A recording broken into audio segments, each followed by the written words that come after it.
or two chats. They decided that he's not going to go out, so he's still going to be sworn in, and he was sworn in. But let's look at the implication.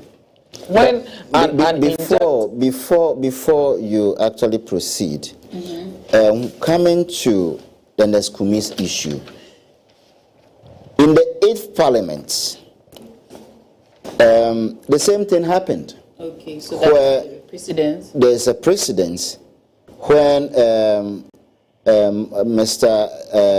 Jachikwesin was an injunction, a supposed injunction was placed on him. And during that period, this is what happened.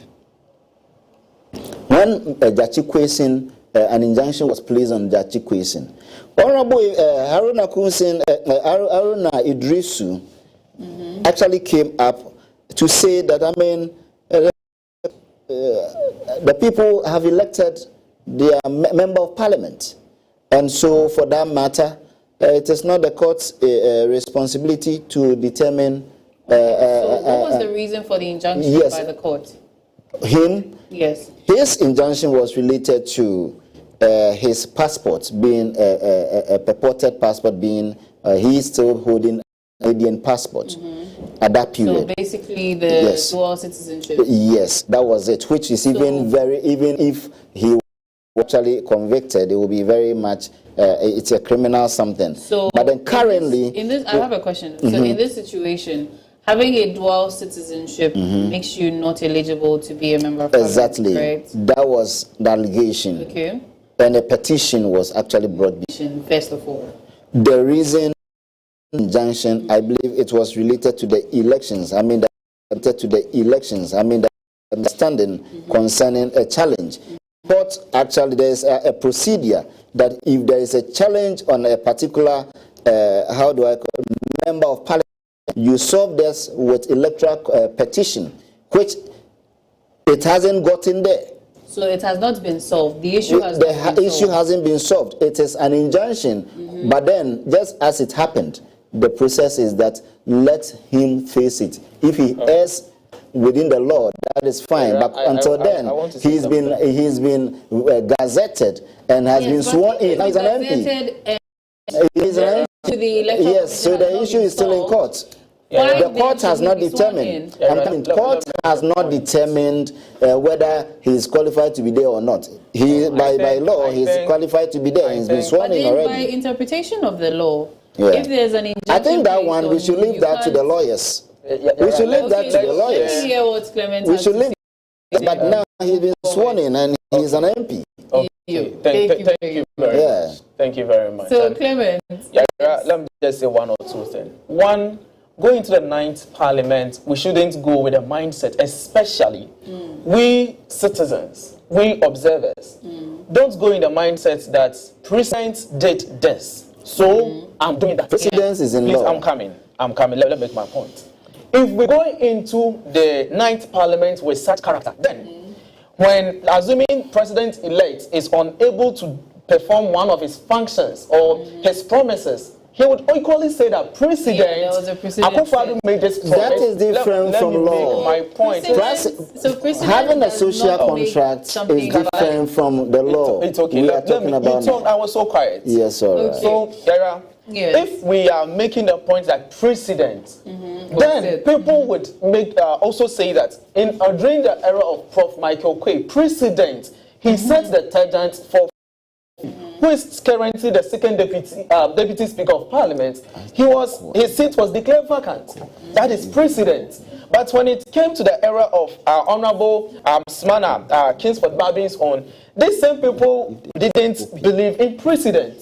So are we here to promote what President has done? Since the thing is wrong, no, that is why I'm coming. Right. I'm coming. That is not what we should preach in the 9th Parliament. In the 9th Parliament or the new government we want to see, let's go in for what is right. What do we think is right? What is the meaning of injunction placed on someone? Yes, he made mention that you have been gazetted. You can be gazetted, but after gazetted and there's issue with your election, you can not still be sworn. Election petition actually solved that. I'm coming. So this injunction came on 5th January. After then, they've already gazetted member of parliament elect. to clerk. That is the reason why when injunction came, they served easy. They served the Parliament House. That's what we have. So the matter needs to be resolved before he is sworn before the sworn in. That is the reason why the clerk, of which I'm not getting the voice, I know they are working on it. The clerk addressed the Parliament House that this is what I have. And according to the injunction, he's not supposed to hold himself as MP-elect. He can't be sworn in on 7th January unless after the 10 days period. We know injunction lasts for 10 days. So on the 5th, as it was put before, then it's going to be back after that, 15th January. By then, the swearing-in has already taken place. So the possible discussion we could have is, assuming that he was not sworn in, what is going to happen? But now you are saying that he has been sworn in and he should face the law. Fine, he can face the law. Yeah. But Yaira, there is one thing that we should say it point blank here, that there is a consequence of disobeying a court order. Yeah. And this is a court order. Yeah. We are all not lawyers, but this is a court order. We know injunction is a court order. And what does it? He said, if the MP-elect is sworn in despite the injunction, there would be disobedience. This could lead to contempt of court charges, which might result in fines. So these are the implications moving forward. And if not handled well, we would say precedent. And at the end of the day, we are not obeying what the law is saying. So I also want to ask, if because an issue has happened before and it was not handled, or it was handled in a certain way, does that give validity to a current issue? Not that. Let me finish my question. Does that give validity to a situation that is happening and being handled in a similar way as the previous one, knowing very well that that situation was not handled in the best way? Yes, so this is actually a situation which happened in Parliament. And almost all those people there are lawmakers and they are lawyers. My question is, does that give it validity because it was handled that way? We can speak to it. No problem, but I don't want to go into the legality of it. But then what I can say is that just as Honorable Aaron Idrisu said in January 6, 2021, let him err on the side of the law.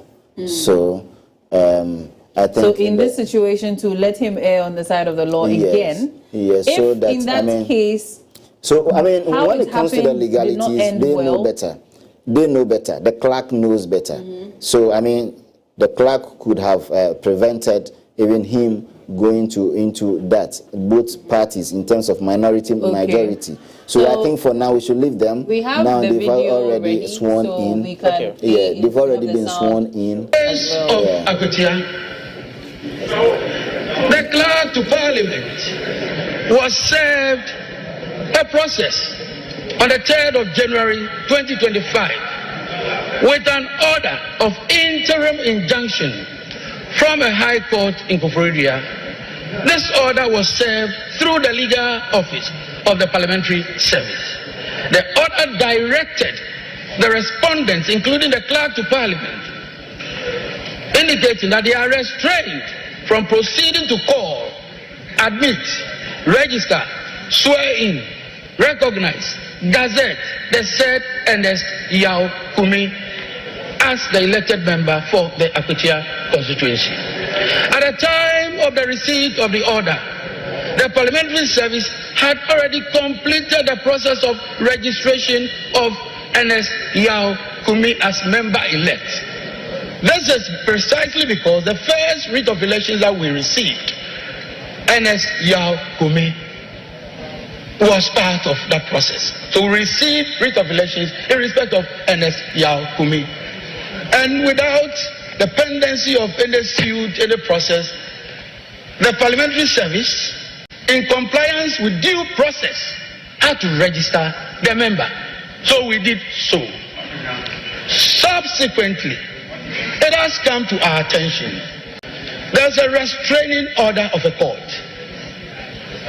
Restraining not just the member, but the clerk to Parliament from proceeding with the registration from proceeding with the members' participation in the election of the Speaker.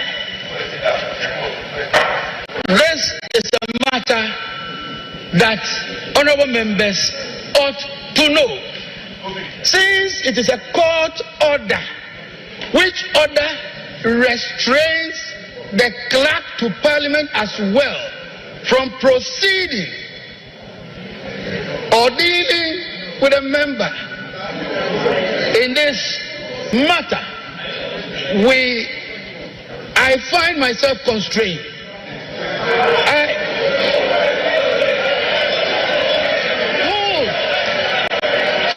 So we heard from the clerk to Parliament talking about Eneskubi's issue. Before he comes in, you can see, or when he read it, it was clear. It wasn't, the injunction was he participating in the election of the, how do I call it, of the Speaker of Parliament, not on him as an MP. That is the clerk read. Okay. The rate says, see, this is very simple. It is not on him as the member of Parliament, or to say he is not a member of Parliament, but his participation in electing the Speaker. You get it? So he is validly elected to represent his people of Akwetia constituency. You get it? That is simple. So, I mean, whether he's aired or something, I mean, they know better. And let the Lord deal with it. Yeah, so I think the law will deal with it. But something I just want to say is that who qualifies to elect a Speaker of Parliament? No, that part, you and I, we are not lawyers. Okay. I mean, when I just wanted to ask, you made a point, I was so quiet. So my point of who qualifies to participate in the election process of Speaker of Parliament? That is MP elect. No, he could still, I mean, be excused. I think we can continue. We can continue next. Okay, so viewers, the long-awaited phone lines have been opened, so please do well to call and share your thoughts and sentiments, your hopes for this new parliament, this our new president of the Fourth Republic, and then we will also read them out loud, especially when you send in your comments to our WhatsApp number that is also going to be displayed on your screen, or to our Facebook and YouTube live stream. Do share your thoughts and your sentiments, your opinions, and your hopes. And if you have any messages for your new president and vice, of course, we would love to hear them and share as well.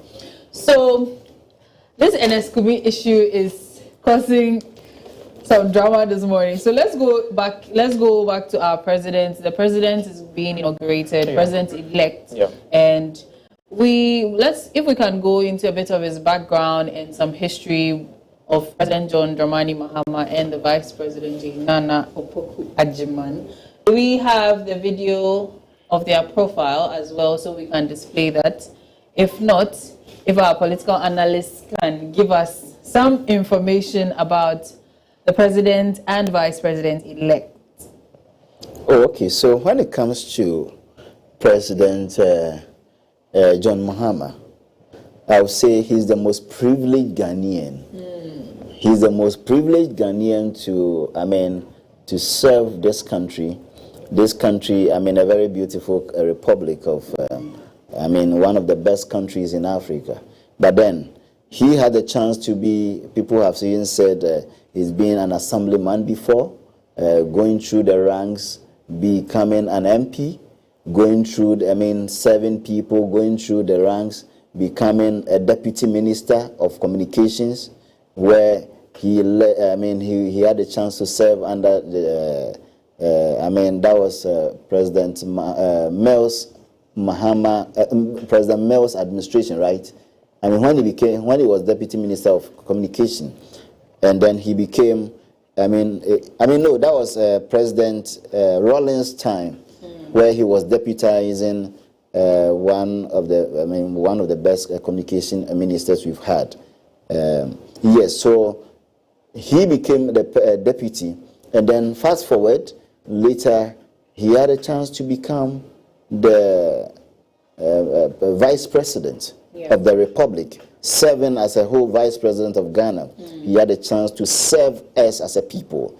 Later, he got a chance after the demise of the late President Mills, became the president for 4 good years, and then until he got a chance, he went to opposition and had to get a chance at another time into the next scene, having him as our ninth, as the next president of our republic.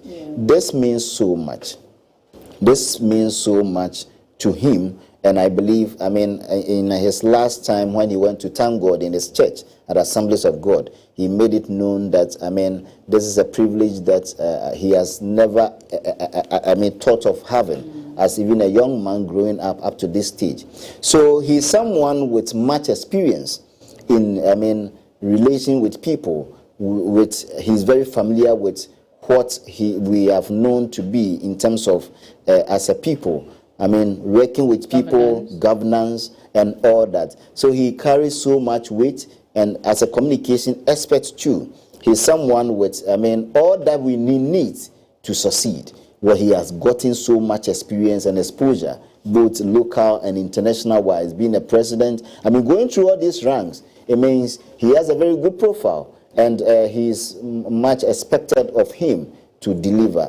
Because, of course, where we've gotten to, and as having him as a president, I think this is the time we actually needed him. And as he said on various campaign platforms, he is ready to serve, and we expect much from him as well. Okay. Him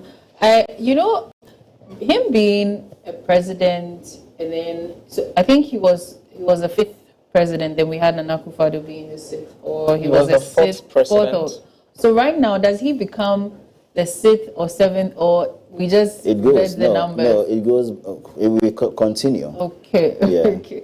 So, what about Jane Nana? Yes. Jane Nana's profile is amazing, being the first female vice chancellor of UCC, even the first female vice chancellor in Ghana. Yeah. And it's a win for a lot of women. So, if you would like to share. Yes, and I know she has actually nurtured a lot of women, young women. Inspired so many people. Because you see, we have come so long a way as a people. Getting women to where we are currently, because women in our context, or even in our tradition years back, couldn't get access to certain even education.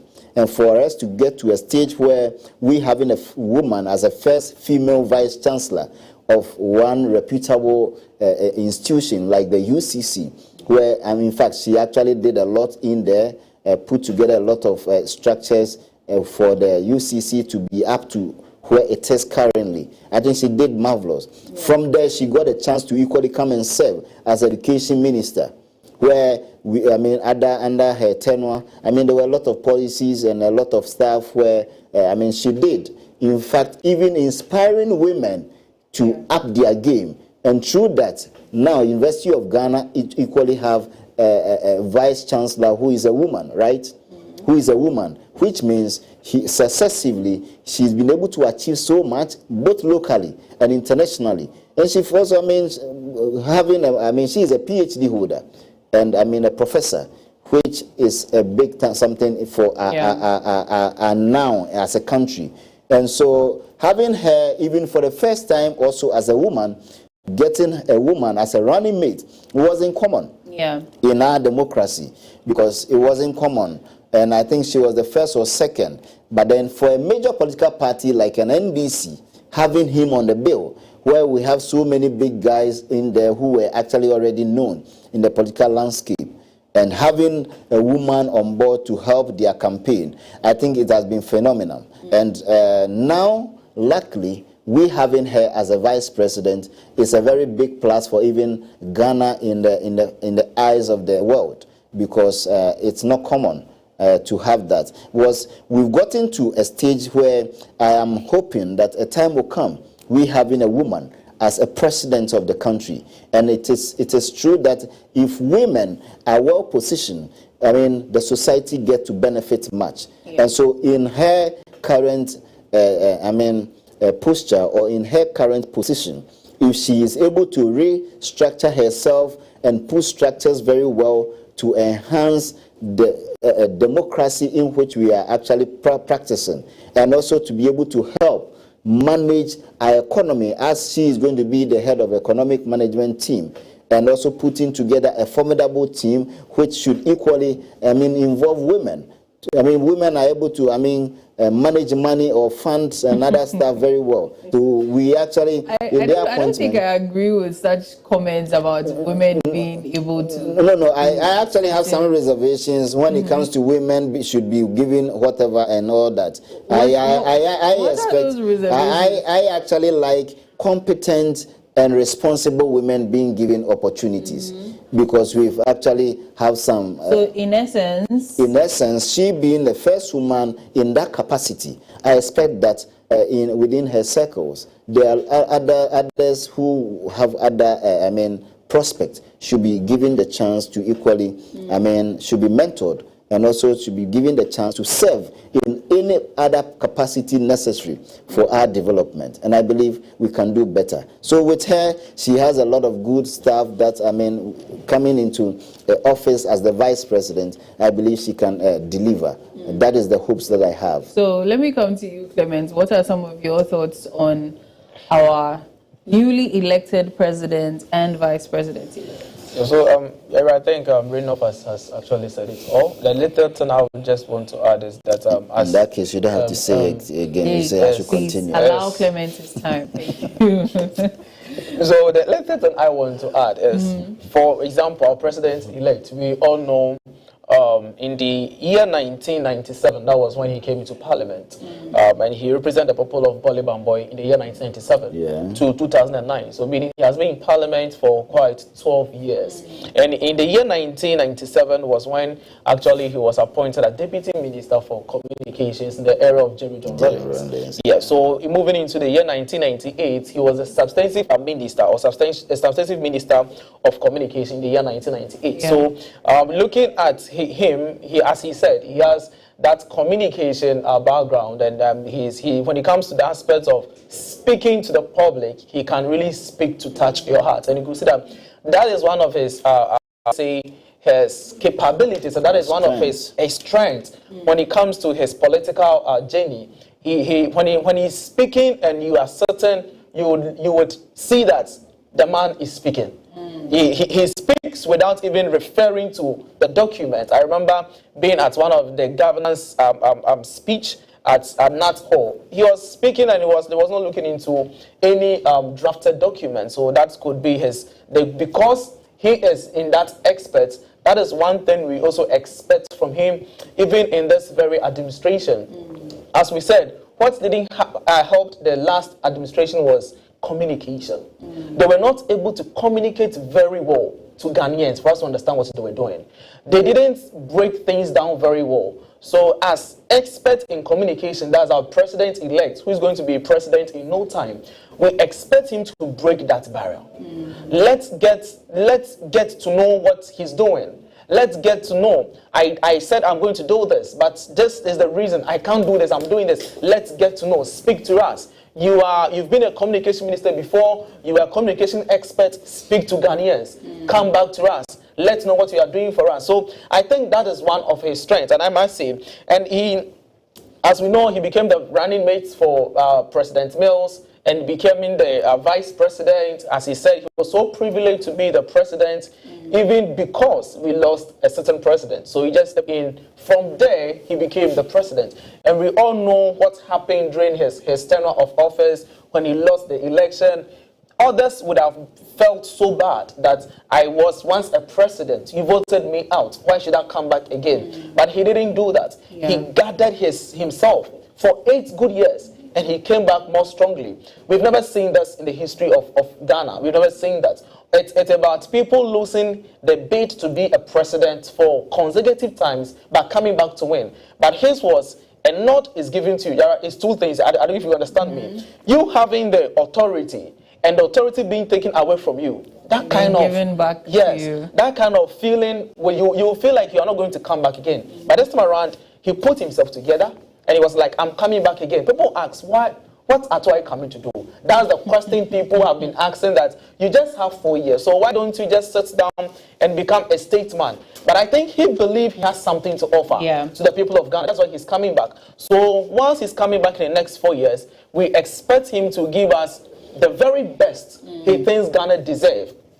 Let me just switch to the aspect of Professor Nana Opoku-Agyeman, as Renoff also said earlier. Professor Nana Opoku-Agyeman, as we said, the first female vice-chancellor in Ghana. And on that note, he has inspired a lot of people to also become female vice-chancellors. You has had a female vice-chancellor, and I think other universities too, and even UG has also had a female vice-chancellor. It's all this through the inspiration from Professor Nana Opoku-Agyeman. It's not that when you go internationally, she also became the first, I think, director for Women's University. Like, I just want to get that right. That African Women's University, she was actually the... Yeah, so African, let me read this a little bit about it. He said, Opoku-Agyeman is a fellow of the Ghana Academy of the Arts and Science, University Teachers Association of Ghana, English Studies Association, African Studies Association, United States and African Literature Association, United States and International Fabric Scholars Association, and Commonwealth of Learning, and among others. So it's not just that her impact is only felt in Ghana.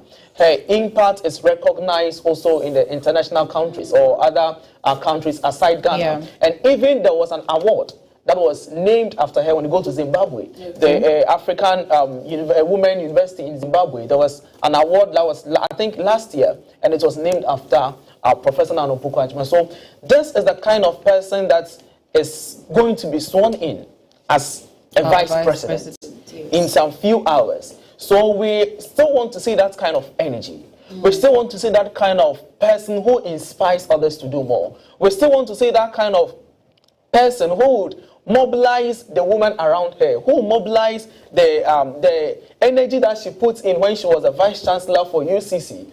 Though she was a former student of UCC, actually, let's put that one on record. She was a former student of UCC and actually became vice-chancellor. So you could see someone being a vice-chancellor of her former school. It's not easy. So you want to see that kind of energy. Though she's almost 72, 73 years. We understand. But we still want to see that kind of energy from her mother. She still has enough energy that age may not necessarily play a big role, especially if she's healthy, if she is still of sound mind. Exactly. She should be able to. So, I mean, I think I did see some concerns about her age at a point, but even our outgoing president is also quite old. So I think it's a thing where, yes, age is a concern, but when we look at their health and even their mental state, if they are of sound mind, they can, still, because this is a professor. Yeah. And to be able to reach professorship, the kind of academic work and writings you have probably embarked on or undertaken are a lot. So I don't think she is losing any of those abilities anytime soon. So her age, I don't think it's even a problem. Okay. So on that, I think Yaira is a woman. So she will coincide with our mother, Professor. Let me just make up. So she will coincide with our mother, Professor Nana Opoku-Agyeman. I understand. Okay, how old is President Gufado? Age is not a barrier. For that one, I understand. You mentioned it, so why are you asking us? So you're saying I'm siding with her as though... Obviously, you are a woman. So women have always been biased. So that's... No. Women have not been biased. For that one, when you said I won't agree with you. They have never been biased. In this situation? So, let's not go there. So Professor Nana Opoku-Agyeman is someone that we should all look up to. And I think she has even started the work. Yes. She has engaged the director for Africa Development Bank in the aspect to what we call the Women Bank. The Women Bank. That Women Bank that they were going to introduce. So because of that, she has already engaged the director for African Development Bank. So we are expecting more from our mother, engaging other stakeholders as Minister of Education in the era of John Mahama some time ago, coming in back. We know there have been a lot of things said about the education system. A lot of things from scholars, a lot of things from professors, a lot of things from teachers and even headmistress. So we expect her coming into the picture to fill in all these kind of gap in our education system, and also, as my brother said, the aspect of economy. Yes, though she's a professor in literature, I know she's going to have people who are going to back her, support her, to be able to put in proper measures to solve our economic issues. You know, when you mentioned that she is a professor, you know, she's an educator, let me just put it that way, it brought my mind back to our former, you know, incoming former vice president. Oh, he's like actually the former vice president. Yes, former vice president, who we know as an economist. Yeah. And I think Ghanaians were expecting this, you know, the whole arresting the dollar. We were expecting a lot of economic reforms that would have helped the state of the country, but it seemed as though he was leaning towards something else. And at the moment, I think it may be a fear of a lot of people that, oh, this woman is an educator, but what if she comes into power and does not necessarily focus on education? Because one worry of mine is even our basic education, that it is deteriorating compared to the SHS level. And with all these accomplishments she's made in the education sector and the rest, just like what happened, like with the president and everything that we're talking about with the NSQB issue. What if she comes into power and, quite like Baumia, we don't really see anything education from her? I just want to make just a quick statement on that. So, you see, Yara, this is something politicians will understand, that Ghanaians will not entertain. Okay. In this ninth parliament of the Fourth Republic, Ghanaians is not going to detain that. That you during campaign, you tell us you're going to do A, B, C, D. And when you come to power, you don't do anything. When you come to power, you have nothing to prove. When you come to power, that is why they voted MPP out. So it is a lesson to the NDC that we voted them out because they couldn't keep to A, B, C, D. So if you also come, of which we know that you are someone who is an educationalist, someone who has a lot of background in terms of education, and we've complained a lot in our education sector, to an extent that even supposedly the free SHS students, whom we were expecting much votes for the NPP, some even didn't end up not voting. So if people like this are even going to that tangent, then Professor Nana Opoku-Agyeman can't fail Ghanaians in the area of education. She can't fail that. So any angle she's supposed to go to make sure that our education system, and we are talking education system because of her background. I think that's why we are talking this. Yes. So because of her background, we are expecting a lot of reforms in the education system. Being is the free SHS, as you said, basic education era. When it comes to where I come, people still school under trees. And why will you spend so much money in the secondary education and the very basic education that is the foundation of people's life is destroyed? The Bible says, when the foundation is destroyed, what can a righteous do? So you can't build on a crooked foundation, even a shaky one, and expecting that the next floor you are going to put up is going to stand. It's going to fall. So I'm expecting Professor Nana Opoku-Agyeman in the area of education to look into the policy. I know there was a bill that NPP presented to Parliament about the free SHS policy bill. If it has not been passed, you should look into it very well. Yes, and review it. Look into it very well. Involve all the stakeholders. She has a lot of female vice chancellors around them. Let's look into it very well. Go through, even involve the past administration, since it was their own proposal. Let everybody sit down. As they said, they want to have a national dialogue. Let's do all these things and see a good structure in our education system. That's one thing I just want to say. Okay, so if you must make these points clear that Professor Nana Opoku-Agyeman is not coming as an educational minister. She's coming as a vice president and then the chairman for the economic management committee, economic management team, who is going to who is going? I was not talking. Continue, he wants please. to talk. I know him. Please continue. So she's coming as the person who is coming to actually handle our economy as a chairman of the leader of the economic management team. That notwithstanding does not restrict her into only economic issues or only education based on her background. But then, you see, we are a country and we are a developing country. Now, economy of every country is not reliance on what is only on the market, but then it's about investment and it's about technology. That is the truth. Industrialization is even not only building a factory, but then technology, where we have people here